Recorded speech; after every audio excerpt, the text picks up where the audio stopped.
Good morning, good evening, good afternoon, whatever day you're watching this. I pray that you're having a blessed day.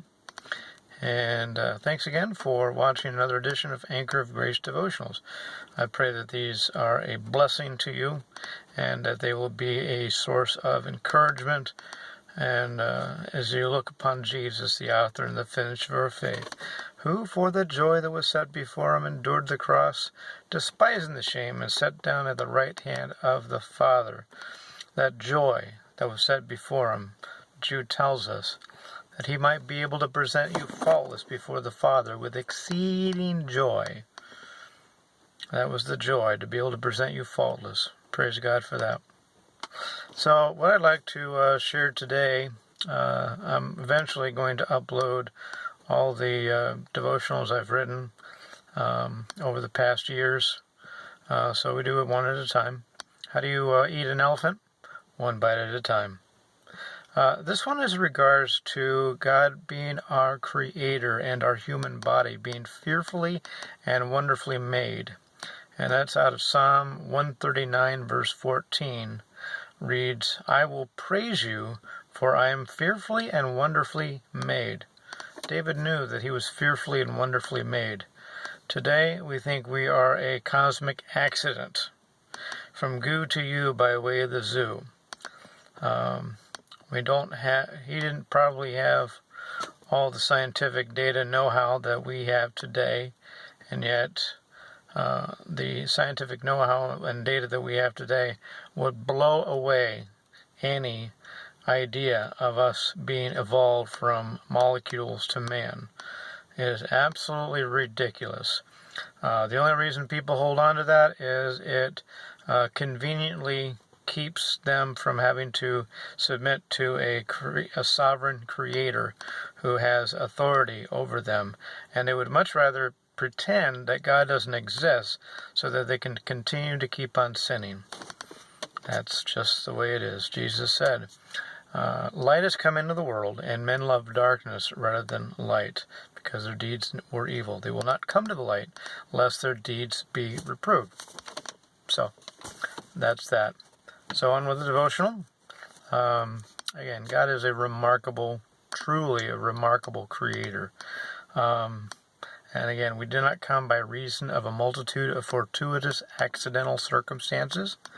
Instead, we are fearfully and wonderfully made. Case in point, one DNA strand holds the equivalent of 1,000 volumes of information, or 600,000 pages holding 500 words in each page. Now notice, this was all calculated by a Buddhist professor of applied mathematics.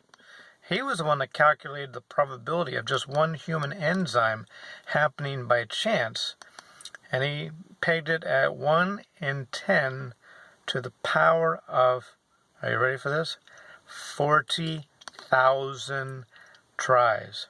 1 in 10 to the 40,000th power. Oh! That's more than all the atoms and all the stars of all the galaxies in the universe put together. And yet, God does not let a single detail slip from his omniscience. Not one sparrow falls from the tree without his notice.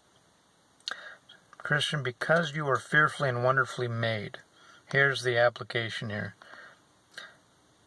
Is there any detail in your life that God will overlook in your life? Is there any trial or tribulation that he doesn't know about, that he doesn't care for you and for me?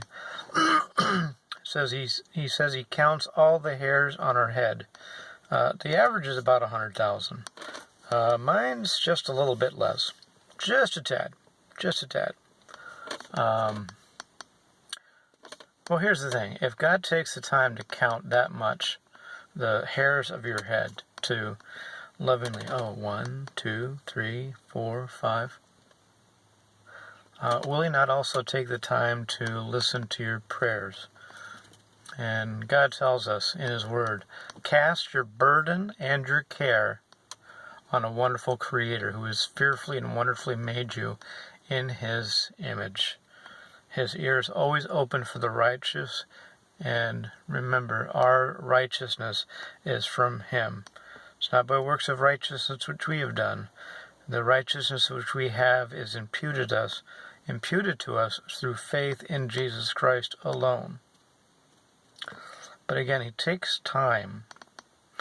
He cares enough to know everything about you. He knows more about you than you know yourself. He says, well, God knows my heart. Yeah, He does.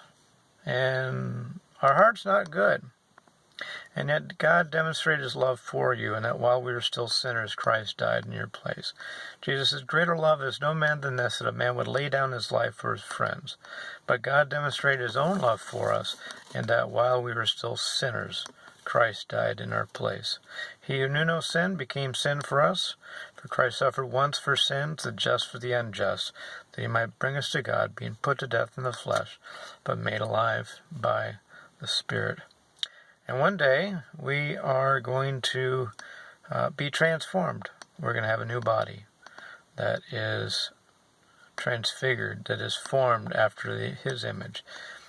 John writes, brethren, we do not know what we shall be, but we do know this, that when He appears, we shall be like Him, for we shall see Him as He is. Praise God. Oops. So, that's it for this devotional. I pray that it is devotional. I pray that it is a blessing for you. And I pray that it ministered to you. So, like my video, if you like them, like my videos, subscribe, and leave a comment if you like. Let me know how everything's going. All right, have a good day. Thanks, and God bless. Bye-bye.